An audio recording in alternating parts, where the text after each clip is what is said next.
¿Qué tal, amigos? Bienvenidos a Quito TV, el espacio de la ciudad. Un gusto tener en este espacio de entrevistas hoy, en 6 de diciembre, al doctor Enrique Ayala Mora. Él es nacido en Ibarra en 1950, un destacado historiador político, escritor catedrático, ideólogo del Partido Socialista, autor de 28 libros, editor de otros 15. Entre esos de los que ha sido autor está La historia del Ecuador y La nueva historia del Ecuador. Es profesor, fue rector y fundador de la Universidad Andina Simón Bolívar, además diputado por Imbabura y por Pichincha, vicepresidente del Congreso Nacional, candidato a la vicepresidencia de la República, miembro de la Asamblea Nacional Constituyente. Doctor, ¿cómo está? Bienvenido, buenos días. Muy buenos días, un placer estar hablando de Quito como todo chagra que se respete. Hoy es 6 de diciembre del 2017, pero el 6 de diciembre de 1534 se dice que fue la fundación de Quito. ¿Es así? Bueno, sobre eso hay una discusión desde hace ya muchos años, ¿no? Porque en realidad el Quito no fue fundada el 6 de diciembre. Eso lo sabemos todos los historiadores, nadie lo discute. Quito, en primer lugar, ya existía como una ciudad indígena siglos antes. Había sido además una ciudad inca, importante ya.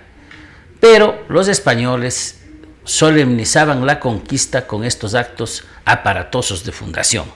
Y entonces Benalcázar, Sebastián de Benalcázar, que venía desde el sur con una gran cantidad de soldados y sobre todo con una enorme cantidad de indígenas que le respaldaban en la conquista, llegó a la llanura de Riobamba, del actual Riobamba, todavía no existía la ciudad de Riobamba, y ahí estableció la fundación de una ciudad que llamó Santiago de Quito. ¿Esa en qué fecha? El 15 de agosto de 1534. Luego, avanzando más hacia el norte, llegó al actual Ambato y ahí fundó una ciudad que llamó San Francisco de Quito. Todo esto porque otro conquistador español venía desde la actual Colombia y se temía que hubiera reclamado derechos sobre la conquista de Quito. Y entonces esa fue una forma de afirmar la posesión del territorio. Solo cuando llegaron al actual territorio de la ciudad de Quito, al centro histórico de Quito, lo que hoy consideramos el centro histórico, entonces pues lo que hicieron es instalar el cabildo que ya se había nombrado de esta ciudad de San Francisco de Quito, que ya estaba fundada. Entonces, y ese cabildo se instaló en el 6 de diciembre. El 6 de diciembre. Entonces el acta de instalación del cabildo se la ha tomado como fiesta de fundación. No es así, esto fue una iniciativa de personas, entre ellos don César Larrea, que acaba de morir, ¿no? Que tomaron a fines de los años 50, comenzaron con la serenata quiteña, y entonces pues eso se volvió ya una institución, y ahora ya las fiestas de Quito son una institución, sobre todo porque el día 5 se le declara el Día de la Unidad Nacional. Correcto. Aclárenos, doctor, un poco qué es esto de la fundación de las ciudades.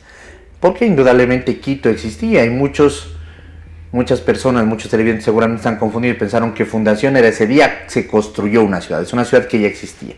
¿Y qué pasaba también con las fundaciones que se dieron de Santiago de Quito y San Francisco de Quito en el sector de Ambato? Esas también eran poblaciones que existieron y llegaron a ser conquistadas y ahí se declaraba la fundación. Bueno, los españoles cuando conquistaron este territorio lo conquistaron con violencia, a sangre y fuego, mediante acuerdos con caciques locales que se pasaron al lado de los españoles y con la presencia militar. Era un pequeño grupo de soldados, pero bien entrenados, que realmente terminó por tomarse el territorio. Los españoles hacían dos cosas: o aceptaban que los asientos indígenas ya existentes sigan funcionando. Es el caso de Moyambato, por ejemplo, del actual Ambato, que existía como asiento y siguió existiendo. O Otavalo, que se llamaba Sarance. Esas ciudades no son fundadas propiamente, no tienen fecha de fundación, porque ya existían. Pero en cambio habían otras ciudades que los españoles las fundaron ex professo, normalmente para reclamar derechos sobre la conquista. Entonces hacían un acto muy solemne ante el notario, con sacerdotes, con bendiciones, con una serie de actos solemnes que pues daban la partida para que en esos lugares comenzara a funcionar una ciudad. ¿Las estructuras existentes qué pasaban? ¿Las destruían? Al lado de Riobamba no se prosperó la ciudad. Posteriormente, la Santiago de Quito, que según algunos es Santiago de Guayaquil, que esa sí fue fundada posteriormente y refundada y hasta ahora existe. La ciudad fundada al lado de Riobamba no subsistió, pero luego se fundó Riobamba, años después, que se llamaba la Villa del Villar Don Pardo, en primer lugar. Esa ciudad está en un lugar, estuvo fundada en un lugar distinto, luego después de un terremoto se la trasladó al sitio actual. Ambato fue fundada la ciudad al lado también, pero esa sí no subsistió. Por eso teóricamente se trasladó esa ciudad fundada en Ambato hasta Quito, en donde había una ciudad floreciente que fue destruida, primero por la guerra entre Huáscar y Atahualpa, después por la retirada de Rumiñahui, que dejó destruyendo Quito para que los españoles no usufructuaran de la ciudad, y por último de los españoles que llegaron y volvieron a incendiarla, de manera que sobre ruinas humeantes se instaló el cabildo y se repartieron los solares, los primeros solares, es decir, se repartieron la ciudad entre los conquistadores.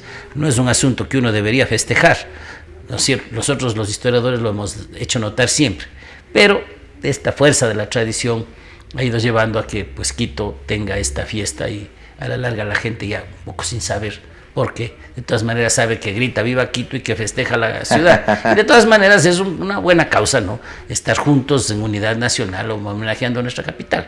Ese es en realidad lo que hay. ¿Hay vestigios en Quito de la ciudad incaica, de la ciudad Hay anterior? Muy pocos porque la cantera de piedra de Quito fue descubierta posteriormente, ya se fue usada por los españoles, pero hay unas pocas piedras que se presume son de la ciudad incaica. Fundamentalmente son piedras que sellaban las puertas, los umbrales de las puertas, en donde sí hay un poblado muy importante anterior al Incario, es en Cotocollao.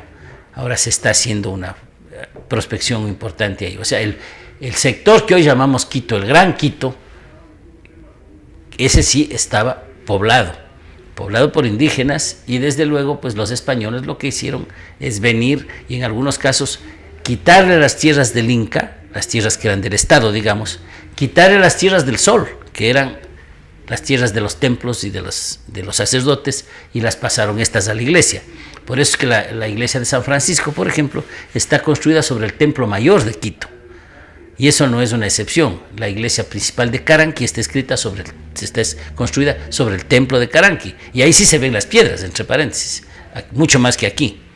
Pero en todo caso, ya digo, hay muy pocos vestigios. No es el caso del Cusco, en donde efectivamente hay una ciudad indígena que uno la distingue, incluso por niveles. Aquí en Quito, más bien, la ciudad era una ciudad de paja, de construcciones muy perecibles, que solo con el tiempo se transformaron en las construcciones de cal y canto, o sea, de piedra que hoy conocemos, de piedra y de tapia, ¿no? Que hoy conocemos, y que así duran desde el siglo XVI hasta acá. Correcto. Trasladémonos al 6 de diciembre de 1534. ¿Cuántos habitantes tuvo ese Quito inicial, digamos, de la fundación? ¿Cómo se repartieron el tema de los solares?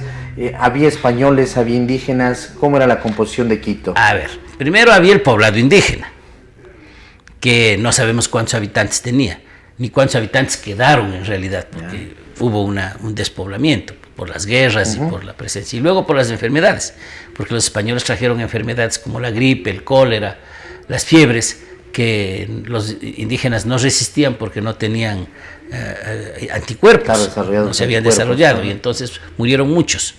Entonces no sabemos cuántos indígenas habían. Lo que se llama los pobladores españoles, y se calculan alrededor de 200, un poco más que eso. Están los nombres de los principales colocados en las murallas de la Catedral de Quito. En el pretil que da la Plaza Grande está la lista de los primeros pobladores de Quito, que eran todos españoles, salvo 2, que son negros esclavos. Quito desde su primer día de fundación tuvo pobladores negros. Los habitantes indígenas no están listados, obviamente porque ya estaban aquí y porque no se los consideraba pobladores, porque los pobladores eran los que venían a poblar, los que ya estaban, pues digamos, se quedaron aquí. Lo que sí se conoce es que desde muy temprano habían barrios de Quito que eran íntegramente indígenas. Por ejemplo, la iglesia del Belén, que está en la parte posterior del Parque de la Alameda, era una iglesia muy temprana que se estableció en Quito para una doctrina de indígenas. y barrios como los barrios aledaños al centro de Quito. Algunos de ellos eran barrios mayoritariamente indígenas, que no eran solo agricultores, los agricultores vivían en las comunidades, eran fundamentalmente artesanos indígenas dedicados al servicio, a los servicios. Es decir, estaban en la periferia, digamos, no tan periferia. Quito. En la periferia de Quito había comunidades, sin duda. Pero ya en el cuerpo histórico de la ciudad, en los barrios populares de la ciudad, que no eran el centro mismo, sino los barrios aledaños, como la Loma Grande, por ejemplo, o como San Diego, ¿no? O San Roque, en esos sectores habían comunidades indígenas urbanas que habían sido parte de los pobladores de la ciudad de Quito anterior y que se quedaron ahí y que construyeron sus iglesias, incluso tenían sus propias libros de bautismos que todavía se conservan. Y entonces Quito desde el principio fue una ciudad mixta, una ciudad pluricultural, en la cual los españoles se sobrepusieron, quitándoles las tierras fundamentalmente a las tierras que eran del Estado, o sea, eran del Inca, del emperador, y a las tierras que eran del Sol, las tierras que pertenecían a los templos y a los sacerdotes.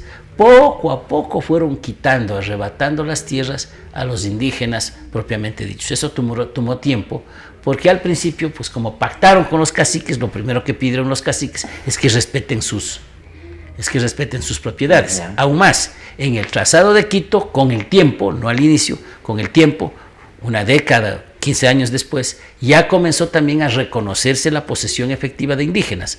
Por ejemplo, cerca de la actual casa de Benalcázar, como se llama, estaba la vivienda de Lauqui, de uno de los hijos de Atahualpa, que vivía aquí en Quito.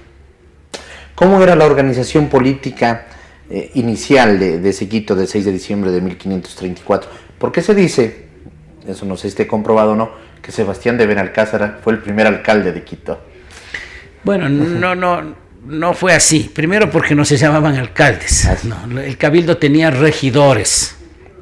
Los regidores del cabildo se turnaban en la dirección del cabildo, pero eran nombrados cada año por los vecinos. Luego, con el tiempo, el rey tomó esa atribución y comenzó a vender los puestos de regidores del cabildo. Pero el cabildo tenía regidores. Los alcaldes que sí existían eran los jueces. Había uno o dos alcaldes, y los alcaldes eran los que hacían los jueces, como ahora hacen los comisarios o los intendentes, eran jueces de primera instancia. Hasta el siglo XX los alcaldes fueron jueces. Solo en 1946 se estableció el mecanismo del alcalde, que reemplazó a quien era presidente del Consejo Municipal. Entonces, esa era la autoridad local del cabildo, pero también había un gobernador. El primer gobernador de Quito fue Pedro de Puelles. Y luego, claro, el famoso gobernador que fue al Amazonas, ¿no es cierto? El gran conquistador del Amazonas, que todos lo conocemos, ¿no es cierto?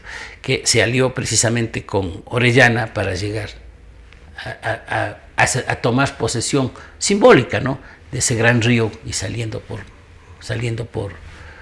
el Brasil. Pero eso fue fue Gonzalo Pizarro, ¿no? Pues muy inmediatamente, a 10 años de la fundación de Quito. ¿Cómo se da este auge, digamos, si lo podemos llamar así, en la construcción de muchas iglesias? Quito es una ciudad que tiene muchas iglesias y seguramente se debió al afán evangelizador de los españoles sobre al afán evangelizador y al servicio litúrgico de los que ya eran cristianos, de los que eran católicos. La ciudad de Quito se dividió en grandes sectores. En cada uno de los sectores, de los 4 lados de Quito, se estableció una de las comunidades importantes. En San Francisco, las comunidades de los franciscanos, que fue la más antigua y la más importante, sigue siendo hasta ahora la más numerosa, sigue siendo el convento de San Francisco, el más grande del continente. Originalmente tuvo 9 claustros, ahora tiene 5. Claustros son patios, ¿no? Patios rodeados de columnatas. Luego Santo Domingo, los dominicanos también vinieron muy tempranamente. Luego los mercedarios, ahí está la iglesia de la Merced, la vemos todos. Y por fin San Agustín, que era el convento más pequeñito, que sigue siendo el convento más pequeño, aunque es muy hermoso, ¿no? Pues esos fueron los 4 conventos fundamentales de las 4 órdenes religiosas. Posteriormente llegaron los jesuitas y con el gran poder económico e influencia que tenían, se tomaron el centro de Quito.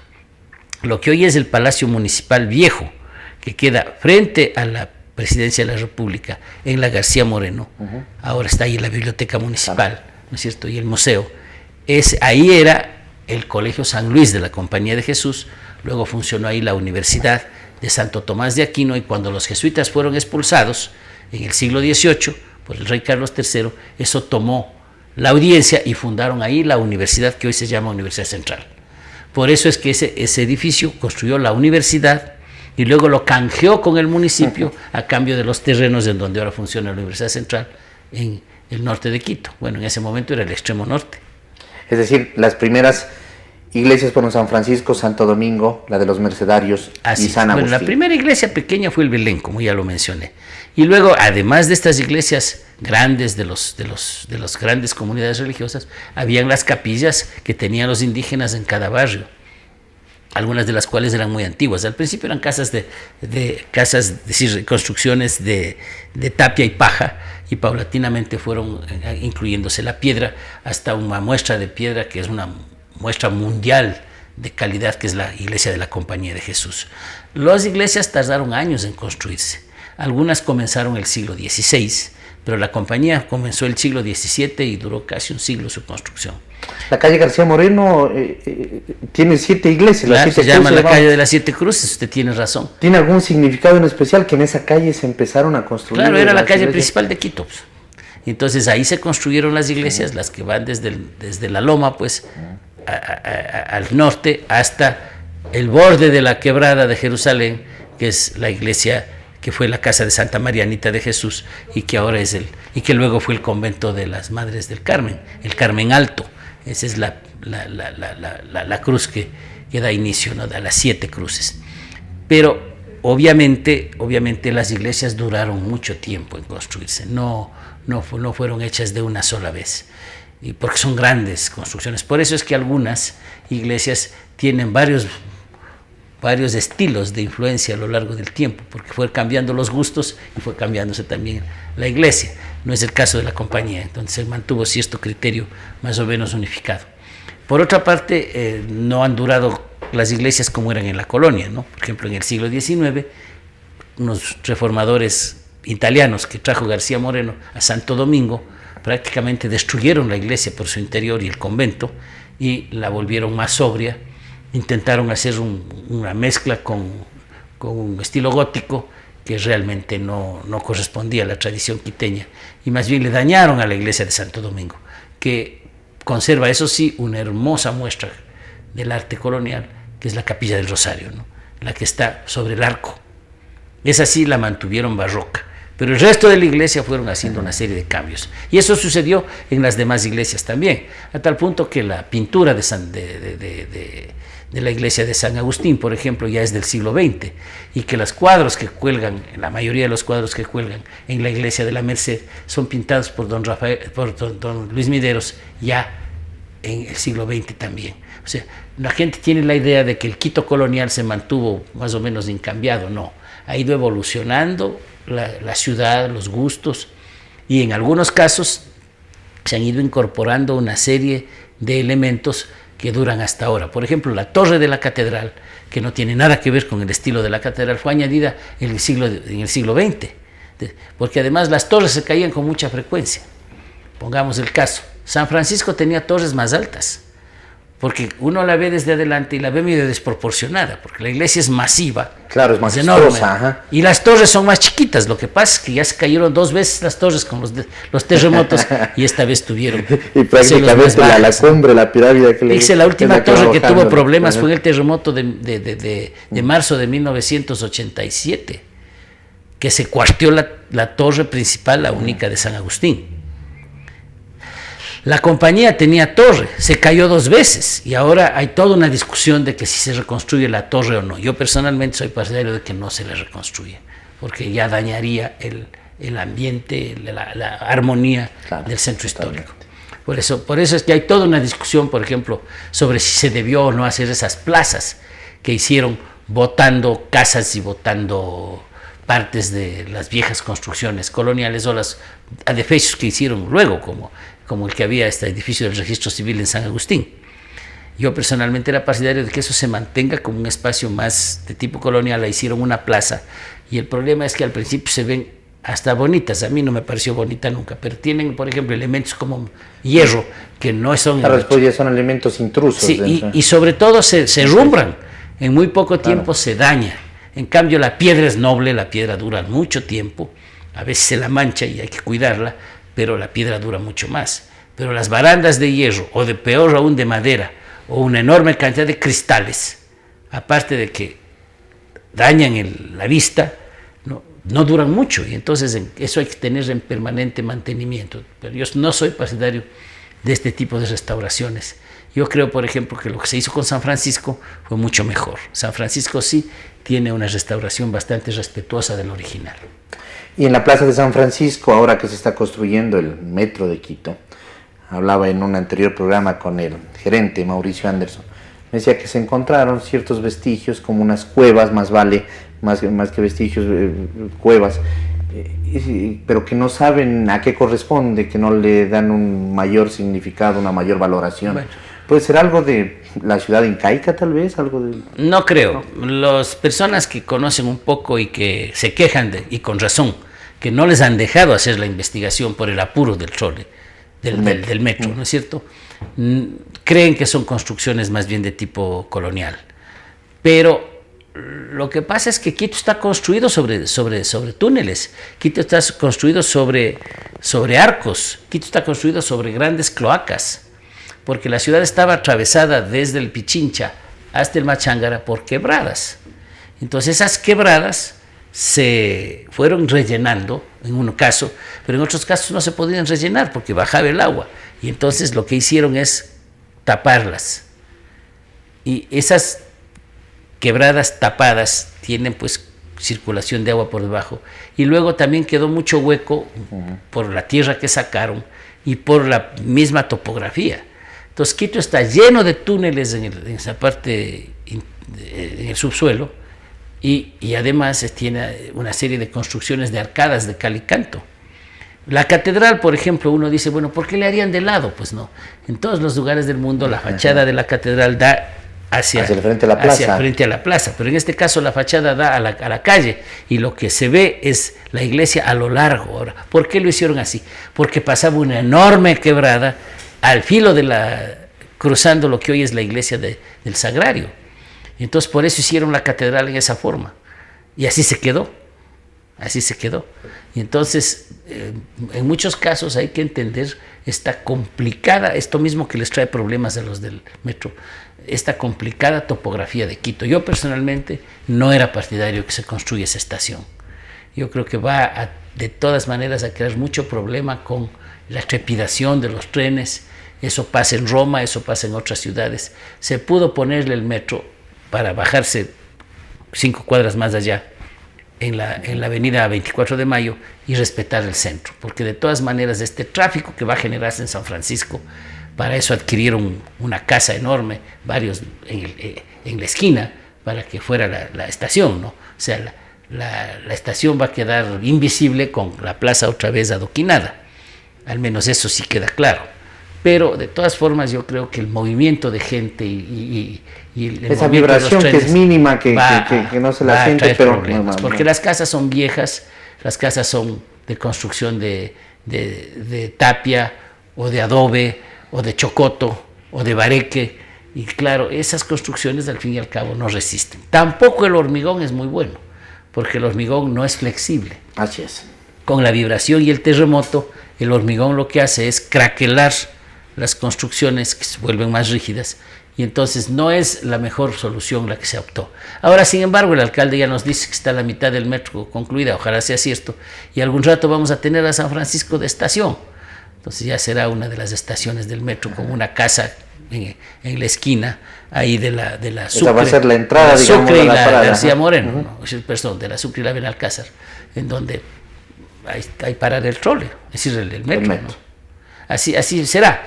Entonces, de todas maneras, lo que es importante destacar es que Quito es una ciudad pionera. Fue la primera ciudad en el mundo declarada Patrimonio Histórico de la Humanidad. Para Quito se inventó el título. Luego fueron París, Viena, Nueva Delhi, etcétera. Luego otras ciudades, ahora son más de 200, pero Quito fue la pionera. O sea, Quito merecía ese título porque Quito desde los años 40, con un alcalde, con un historiador muy notable que fue Jacinto Quijogue Camaño, comenzó un concepto patrimonialista que fue preservando el centro histórico. No se pudo preservar todo, por eso es que hay algunas calles que tienen unos metidos con unas construcciones modernas más adentro, algunas de ellas feísimas, ¿no? Pero de todas formas, en un momento dado se paró eso y se mantiene el centro histórico con las características que tiene, y eso es, digamos, un gran aporte para el país. Y además es una gran inversión, porque ese Quito lo vienen a conocer. Fíjese usted esa iniciativa que tuvieron, que fue muy buena, de rehabilitar la ronda, ha hecho que haya un paseo relativamente barato, muy bonito, muy característico, donde la gente va y se apropia del centro histórico. Además tienen una ventaja, es seguro. Bueno, nos hemos saltado los años y qué mejor, porque quiero preguntarle y destacar hechos que hayan sido importantes para Quito. Por ejemplo, ¿cuándo se dota de agua potable? ¿Cuándo llega la luz, la energía eléctrica? ¿Cuándo llega el primer vehículo? ¿Cuándo se da la primera empresa en Quito? Hablemos un poco de eso, doctor. Bueno, hay hitos anteriores, ¿no? Como la fundación de la audiencia, del obispado, que es en 1545. El primer obispo llega en 1549, luego en la audiencia se funda en 1563, luego se suprime la audiencia por las crisis que habían, ¿no? En 1719 y se la restablece en 1723 y luego vuelve a establecerse en 1740. Luego ya dependiente de Bogotá. En el ínterin, Quito es una ciudad muy levantisca. Hay una serie de pronunciamientos urbanos, la famosa rebelión de las alcabalas fue el 1592, o la revolución de los estancos en la segunda mitad del siglo XVIII. Entonces ese Quito, el Quito levantisco, Quito rebelde, pues tuvo su corolario con el primer grito de la independencia. Quito fue la primera ciudad que formó un gobierno independiente en todo el continente. Entonces eso también, claro, abona esta tradición quiteña. Pero claro, Quito fue la ciudad más grande del país hasta pasado 1850. Ahí comenzó, que Quito tenía 25.000 a 30.000 habitantes. Luego Guayaquil le superó y llegó a 90.000 en 1890. Entonces desde entonces Guayaquil superó mucho a Quito. Los primeros servicios no se fundaron en Quito, se fundaron en Guayaquil, ¿no? Y eso es muy importante de destacar, ¿no? En Guayaquil hubo los primeros servicios de tranvías, los primeros servicios eléctricos, la primera conexión de agua potable. Ahora, hay que ver qué se entiende por agua potable, porque el agua entubada en Quito ya existía desde antes. Las acequias se entubaban, se llevaban a través de sistemas de alcantarillas hasta las pilas públicas, y de ahí se sacaba el agua. Lo que no había es canalización. La canalización fue posterior y fue muy difícil hacerlo, porque obviamente las aguas servidas significaban levantar las calles y dotar a las casas de ese servicio. Eso fue muy posterior. Ahora, en los años 90 del siglo XIX, y a finales del siglo XIX, se tiene noticia de la primera planta eléctrica de Quito. Y esa planta eléctrica fue privada, el municipio compraba los servicios a las personas que tenían este negocio, y luego posteriormente, ya después de la Revolución Liberal, ya en los años 10-20, comenzó a hablarse de una empresa municipal, y efectivamente se hizo la empresa municipal de alumbrado, que luego pasó a integrarse ya en los años 60. Primero se dio un paso en los 60, y por último el gobierno de Rodríguez Lara se dio un sistema integrado nacional. Luego el primer vehículo, 1903, se tiene noticia de que llegó el primer automóvil a Quito, todavía a lomo de indio. Hay que ser un poco ofensivo, porque así era, ¿no? Se traían los carros medio desarmados, cargados en los guandos por indígenas. Claro, el carro habrá llegado hasta donde Ferrocarril estaba funcionando entonces, posiblemente antes de Riobamba, y de ahí ya vinieron cargados en guando, ¿no? El tren llegó a Quito en 1908, y si el primer carro vino 5 años antes, quería decir que buena parte del trayecto lo hicieron con guandos, como se llamaba entonces. Eran carros de servicio público, ¿no? Ah, carros de Sí, servicio público. eran carros que se traían por negocio. Luego las familias notables comenzaron también a comprar automóviles, pero claro, eso suponía el que las ciudades cambien de trazado, porque en Quito, como en todas las ciudades de la época, pasaban unas acequias enormes en la mitad de la calle y por ahí no podían circular los autos. Entonces lo que tuvieron es poner las acequias a un lado y luego comenzar a taparlas, que fue el primer alcantarillado de facto.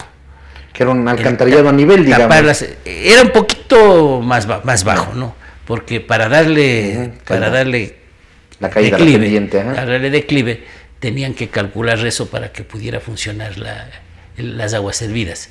Entonces, pues eso implicó además el que comiencen a sistematizarse ya los de empedrados. Desde luego Quito, el parte centro histórico de Quito ya estaba empedrado desde principios de la República, pero hubo que levantar las piedras y volverlas a poner, en fin, hasta cuando comenzó este lujo del adoquinado, que fue posterior. Ahora, Quito, desde luego, tuvo su primer servicio de tranvías ya en los años 20, y entonces, antes, en los años 10, perdón, del siglo XX, y los tuvo hasta los años 40, ¿no? Fue todo 30 años de servicio de tranvías. Todavía habían las rieles de los tranvías en las calles asfaltadas de Quito hasta los años 60. Entonces ese fue el gran servicio que Quito tuvo, ¿no? Hasta cuando llegó el trole, porque hubo una época en que en cambio todo el servicio de transporte estaba en manos de los buceros. Esa parte es muy interesante porque Quito no tuvo un buen tiempo servicio público. El tranvía fue un servicio público era una municipal, empresa. Era una empresa. Pero, y luego pasa todo el tema. Pero tenían que hacer un contrato con el municipio porque usaban las calles, pues. Claro. Entonces la empresa tenía cierto carácter de relación con lo público, ¿no? Era una cosa que hoy les llamaríamos relativamente mixta, ¿no? Pero desaparecido el tranvía, que además no cubría todos los destinos de la ciudad, tuvo su auge ya los buses de palo, que se llamaban, ¿no? Que eran unos buses anchos con una carrocería de madera y lata y vidrio. Era peligrosísima. Los accidentes en esos vehículos eran terribles porque los pedazos de madera se incrustaban en las personas, en fin. Y luego los vidrios eran vidrios, pues, que cuando se rompían no había vidrios templados, no había vidrios laminados. De ninguna manera. Y claro, eran 3 asientos a cada lado, en unas bancas que habían en los dos lados del bus, ¿no? Tenía su pasillo en la mitad y unas bancas con 3 lados a los dos. Luego vino algunos los buses de carrocería, después ya... Claro, los microbuses, como se llamaban, los Mariscal Sucre en su momento dado. Hubo antes una compañía de buses de carrocería metálica, pero eran muy pocos. Se generalizaron las carrocerías metálicas en los años 70. Ahí es cuando desaparecieron los buses de palo, como se llama ahora. Y ahora han vuelto, porque buena parte de eso son las chivas, ¿no? Claro, por supuesto. Que vienen de la costa, que por el clima tienen otra forma de disposición. Son de madera, ya no tienen vidrios, digamos, claro. Solamente en la y parte de ahora Quito las ha adoptado otra vez. Las ha adoptado las chivas. Las chivas porque se han vuelto un distintivo de Quito. Cuando recién comenzaron a venir las chivas, solo venían de la costa. No había chivas en Quito. En los años 80 los buses de 2 pisos. Claro, los buses de 2 pisos se vinieron, pero claro, Quito tiene un problema topográfico y es que los buses de 2 pisos no pueden subir cuestas. Hacían un recorrido por la avenida Amazonas, básicamente, ¿no? Así era, sí. Y entonces no duró mucho eso, porque además pues, el bus de 2 pisos funciona en ciudades como Londres y otras ciudades de tradición británica, porque ahorran espacio, porque llevan más pasajeros, pero hay un volumen de pasajeros lo suficientemente importante como para eso. Entiendo que hay una pequeña empresa ahora con buses de 2 pisos en Quito, son unos poquitos que hacen un servicio exclusivamente turístico. ¿Cuál fue la primera empresa, las primeras empresas privadas en Quito? Bueno, las primeras empresas privadas fueron viejísimas, pues eran las empresas que hoy llamamos textiles, eran los obrajes que a principios de la República se transformaron en fábricas de hilatura. Una de las más antiguas fue precisamente Chillo Gijón. En el Valle de los Chillos estaban las haciendas de la familia Gijón pero ya fábricas propiamente dichas, comienzan a establecerse en Quito en los años 20. La Internacional, la hilatura de la Internacional se establece en los años 20. Hay una película que hemos logrado rescatar gracias a la colaboración de un buen amigo guayaquileño, que logramos rescatar una película que estaba perdida, filmada por un ibarreño, por un señor Endara, que llegó a ser un gran fotógrafo en Panamá. Entonces trajo de Panamá la película y ahí se ven las instalaciones del año 1929 de la empresa. De la Internacional. De la Internacional, así es. Y desde luego, claro, antes en Quito había fábricas de fideos, había fábricas pequeñas, ¿no? Pero fundamentalmente distinguió a Quito una manufactura que no era la fábrica, sino el taller artesanal. Quito era una ciudad de artesanos. Entonces, desde la colonia hasta el siglo XX, Quito tenía un predominio artesanal. Solo después vino ya el tema del desarrollo industrial, que en el caso del Ecuador fue más bien tardío. Y en Quito, ya digo, comienza a verse las nuevas instalaciones, fábricas modernas, ya en los años 20 del siglo XX.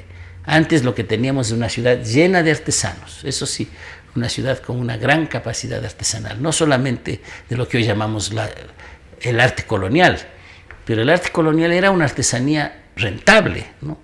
Porque se vendían santos, imágenes, cristos, desde Cartagena hasta Chile. Uno va a las iglesias de Cartagena y le muestran, dice, mira, este es quiteño. Uno va a Lima, a la ciudad de los reyes, a la capital del virreinato, ¿no? Y va a un convento muy famoso y lo primero que le muestran es un gran Cristo quiteño, ¿no? Entonces, la artesanía de Quito se exportaba, eran santeros, y duró eso mucho tiempo, y ahora hemos vuelto. En Quito hay de nuevo una tradición muy fina de artesanía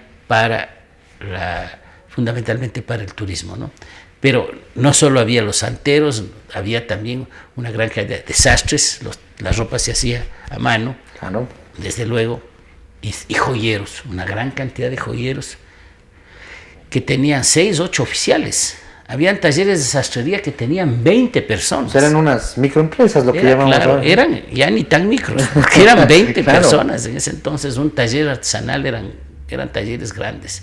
Entonces Quito era una ciudad de artesanos y de burócratas, ¿no? Porque como siempre fue la capital, desde la colonia hasta la república también había una gran cantidad de personas que trabajaban en las cortes de justicia, en los ministerios, etc. Y luego, claro, la gente apegada a los conventos, ¿no? Los conventos fueron los grandes promotores de la artesanía, y ahí vemos, ¿no? Cuánto trabajo artesanal supuso hacer San Francisco, la compañía, o qué sé yo, actualmente que está abierto hace unos 5 años, y que los quiteños deberían verlo, porque es una de las joyas de la humanidad, así mismo, ¿no? El convento de las Madres Carmelitas, del Carmen Alto, en donde están la casa donde vivió Santa Marianita de Jesús, y en donde hay una muestra única de la escuela quiteña y de la escuela latinoamericana en general, de la escuela americana de Tallado, que es la dormición de la Virgen, ¿no? Es un cuarto enorme, con la Virgen acostada de tamaño casi natural, con los 12 apóstoles y ángeles al ruedo, que están en de bulto, ¿no? Es el conjunto de imágenes imaginero más grande del continente. Y está aquí en Quito. Y hay mucha gente... Y no lo conocemos. Sí, a mí me da vergüenza. Yo soy chagra, ¿no? Y me da verdadera rabia el que la gente dice, me voy a que mis nietos conozcan Orlando. Y me voy a que vean París. O me voy a que irán a ver en Miami, ¿no? Pero resulta que no conocen Quito. Y gente viene del mundo a conocer una de las ciudades más hermosas del mundo, que es Quito. Entonces yo creo que algo se ha hecho ya, pero deberíamos todos tener conciencia, no solo de gritar viva Quito y pegarnos los hervidos en la ciudad, sino ir a conocer el centro. Yo casi todos los meses, a veces hasta 2 veces al mes, llevo a los alumnos de la universidad, a profesores que visitan la ciudad y a veces a grupos de amigos al centro de Quito, a hacerles una visita el sábado. Porque, claro, para que conozcan, ¿no? Y hay gente que se extraña, se admira de la ciudad, y no solo de la compañía, porque Quito tiene al menos unos 40 destinos en el centro histórico, entre iglesias, capillas, casas, verdaderamente muy notable, ¿no? Muy notable. Entonces yo creo que las fiestas de Quito deben ser un momento para recobrar nuestra identidad, y que el municipio a veces ya desde hace algunos años incluso abre por las noches el museo y hasta los conventos. Se logra que se abran las iglesias y los conventos para que la gente que va de noche los visite. La iglesia de la Compañía, iluminada con todos sus focos, con el pan de oro que tiene, es una cosa que la gente viene, ya digo, del mundo a conocer. ¿Cómo puede haber quiteños que no conozcan la Compañía? ¿Cómo puede haber quiteños que no hayan visto el Museo de San Francisco, uno de los más hermosos del continente? ¿Cómo puede ser que no se haya conocido la sala capitular de San Agustín, donde se fundó la República, donde se declaró la independencia el 16 de agosto de 1809, 6 días después del 10 de agosto, ¿no?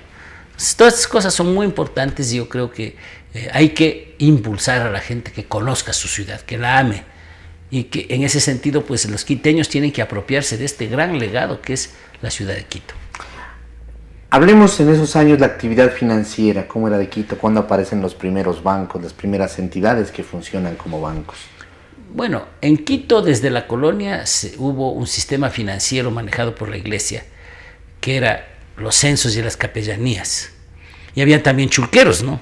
Usureros. Pero el sistema formal de finanzas era que las personas entregaban dinero para que se estableciera una capellanía, para que se pagara un sacerdote, para que diera misas por el descanso del alma de los familiares, y esa cantidad quedaba como un abono para que una hacienda o una tienda le rindiera una renta. Por otra parte, también habían prestamistas que se hacían préstamos a mutuo, que hacían los conventos o hacían personas particulares. Los primeros bancos, como es obvio, aparecieron en Guayaquil, donde estaba fundamentalmente el comercio, el movimiento económico fundamental. El banco particular, el Banco de Luzárraga, se fundaron en Guayaquil. ¿En qué años? El uno en 1831 ya funcionaba, pero eran oficinas bancarias que no tenían regulación legal, etc. El primer banco legalmente establecido a base de una ley de bancos especial se fundó en 1868, el Banco del Ecuador, pero funcionaba en Guayaquil. En los años 70, o sea, unos 10 años después que se fundó el primer banco en Guayaquil y que ya se fundaron 4 más, se fundaron en Quito 2 bancos, el Banco de la Unión y el primer Banco de Quito y el Banco de la Unión, pero eran muy pequeños y al final ambos fueron absorbidos por la banca de Guayaquil, porque no podían sostenerse, sobre todo porque ahí en esa época algunos de los bancos, no todos, algunos de los bancos emitían moneda, y entonces la moneda que emitía el Banco del Ecuador era la más confiable, porque era completamente convertible. Uno podía pedir en oro el billete del banco y le daban ese rato. Entonces eso le dio mucha solidez. Entonces cuando uno viajaba a Guayaquil con billetes del Banco de Quito o del Banco de la Unión, no les recibían. Tenía que cambiar billetes con los billetes que en Guayaquil circulaban, perdiendo, ¿no? Perdiendo dinero, porque no costaban lo mismo. Entonces los bancos de Quito fueron muy precarios, nacieron hasta cuando se fundó el Banco del Pichincha en 1906. Ese es el primer banco de los que se fundó en Quito que hasta ahora existen. Y claro, es una institución nacional muy sólida actualmente. Y fue desde luego un banco que en Quito tuvo mucho crédito desde el inicio. Curiosamente, en Quito se fundaron 3 instituciones el mismo año. La Cámara de Comercio, el diario El Comercio y el Banco Pichincha, 1906. Que fue además el año en que Alfaro regresó como dictador por segunda vez al gobierno, ¿no? Entonces, ese año fue crucial. ¿El Banco del Pichincha también emitía moneda? ¿O claro, era banco de emisión. ¿Y cuándo se consolida en que solo una entidad financiera emita Cuando moneda? se produce la crisis del cacao, cuando bajan los precios cacauteros, sube el cambio y entonces los banqueros trasladan el precio de la crisis a la gente, porque se devalúa de facto la moneda.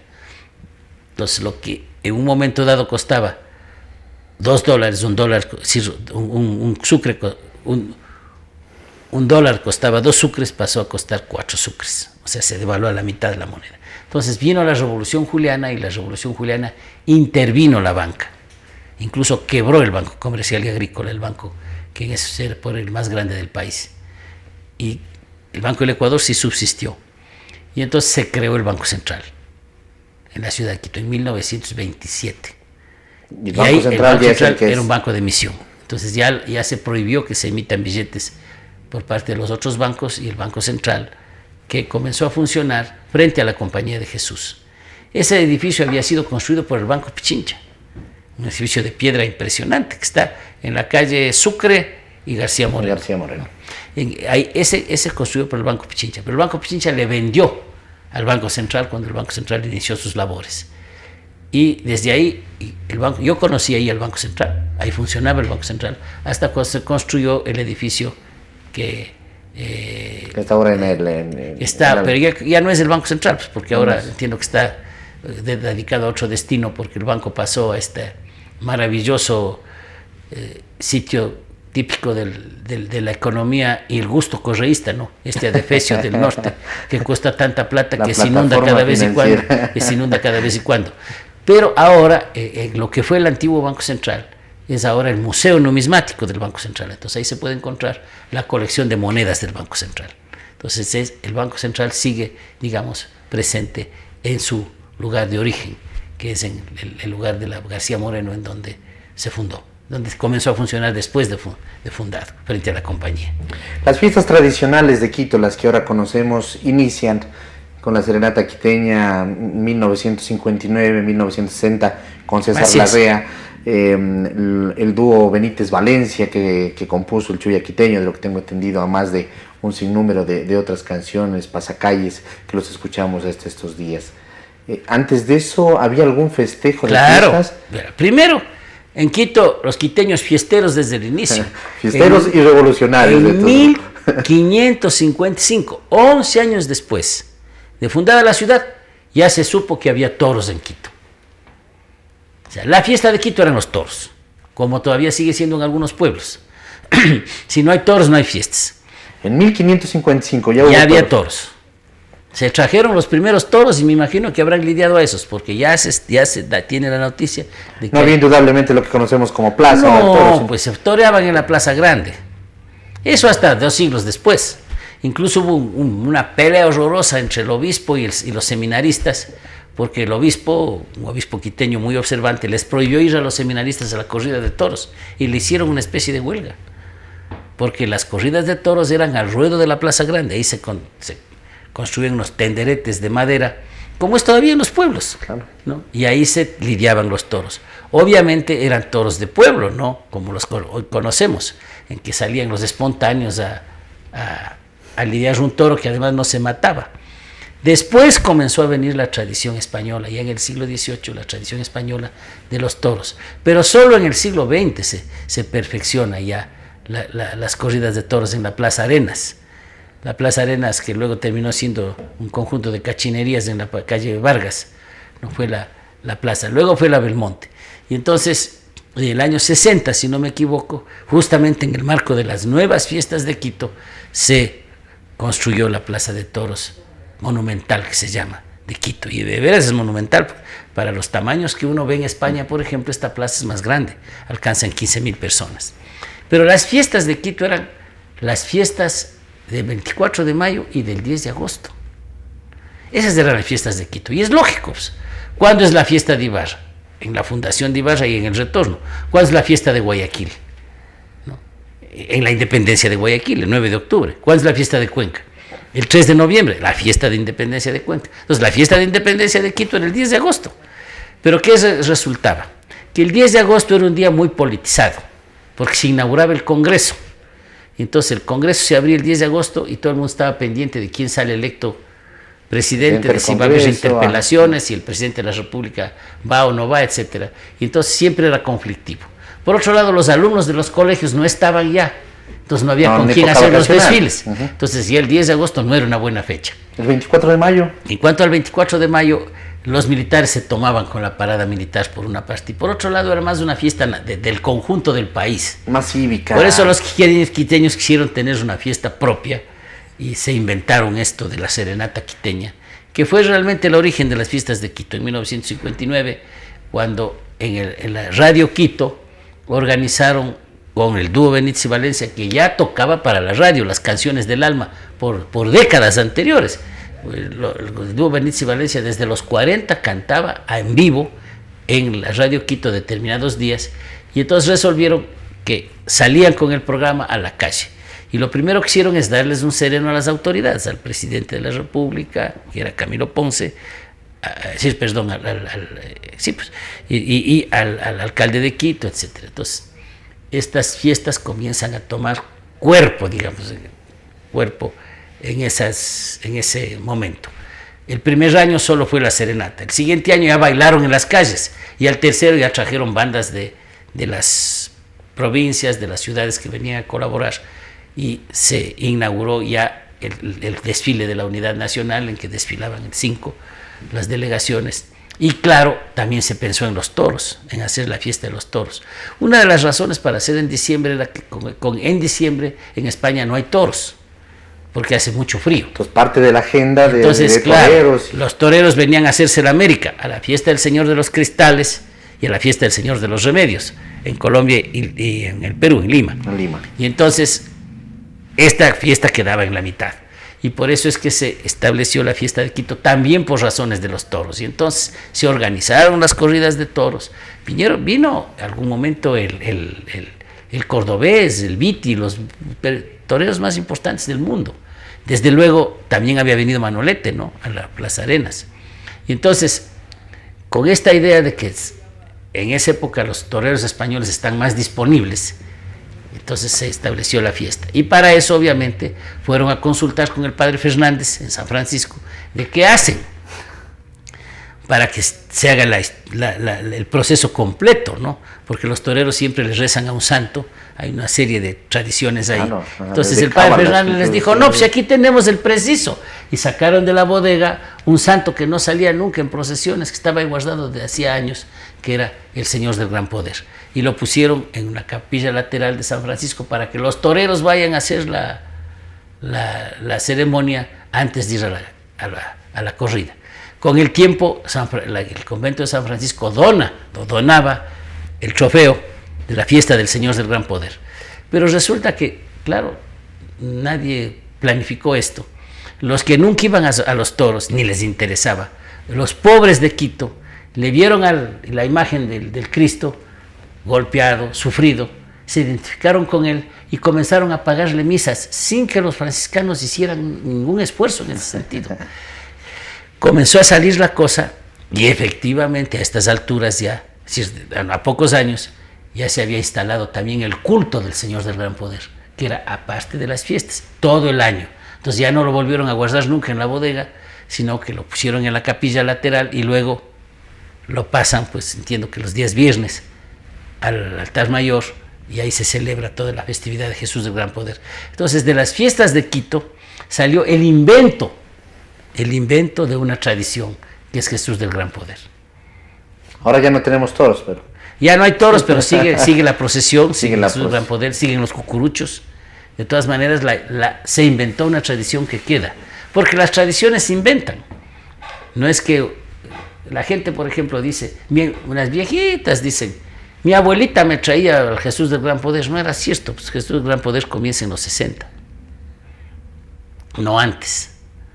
Y entonces ahí pues se da esta circunstancia de que una iniciativa para las clases medias de Quito y para sectores populares del centro histórico termina generando una advocación, termina generando un culto religioso que no estaba previsto y que ahora también es parte de la tradición quiteña.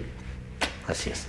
Doctor, nos hemos quedado cortos de tiempo, pero ha sido importante hablar de Quito, de ese Quito de 1534, el Quito que fue avanzando, que fue desarrollando las primeras fiestas en 1555, se lo ha dicho, con toros, con los toros de pueblo, como los conocemos ahora, ese Quito que fue avanzando, que después llegó al tema de la independencia en 1809, ese Quito que fue obteniendo cada día, fue obteniendo en ese tiempo servicios, recursos, empresas, ese Quito que ha sido tradicionalmente rebelde. Quito fiestero e insurgente. Fiestero, insurgente. Así es. Pues, y que lo estamos festejando el día de hoy. Y estamos viviendo este Quito más que estamos viviendo. Es que es parte de nuestra vida, está hecha aquí. Y entonces, pues nosotros consideramos a veces cosas como naturales que deberíamos apreciarlas más. No solo la tradición del centro histórico, sino la misma ciudad, ¿no? Que es tan diversa, tan llena de contradicciones, pero al mismo tiempo tan llena de riqueza, porque la riqueza de la diversidad es muy grande. Y conforme van pasando los años hay estructuras que las considerábamos hasta hace unos años nuevos, pero que ahora ya siguen alimentando. Y hay cosas que se han perdido, ¿no? Por ejemplo, cosas que se han perdido, el baile abierto en las calles era lo normal. Y uno sacaba a bailar a personas desconocidas, uno se tomaba un trago con gente que le brindaba un trago. Ahora eso es imposible, ¿no? Quito se ha vuelto bastante inseguro, sobre todo en algunos lugares. Y entonces ahora hemos preferido las fiestas cerradas y la chiva, ¿no? Entonces ya la fiesta en la calle se da solo en los barrios en donde la gente se conoce. Pero ya en el centro y en las grandes avenidas eso ha desaparecido. Es decir, también las fiestas han ido evolucionando, para bien o para mal. Yo no sé si vuelvan los toros a Quito, por ejemplo. Eso es toda una situación que hay que verla con el tiempo, porque el lobby antitaurino ha ido creciendo también. A la larga la gente votó por el no en las corridas de toros, por sí la prohibición de corrida de toros, cuando Correa hizo esa consulta tramposa precisamente para adquirir más poder. Puso de relleno una de estas preguntas que dejó a Quito en esta situación de que en Quito sí puede hacer toros, pero en Quito no se puede hacer toros, pero en Machachi y en Ambato sí. Doctor, muchas gracias, lo seguiremos invitando. ¡Viva Quito! ¡Viva Quito! Lo seguiremos invitando porque siempre es placentero hablar con personas que conocen precisamente de la historia. Gracias, doctor. Amigos, el doctor Enrique Ayala Mora, presente el día de hoy aquí en Quito TV. Felicidades, hasta la próxima.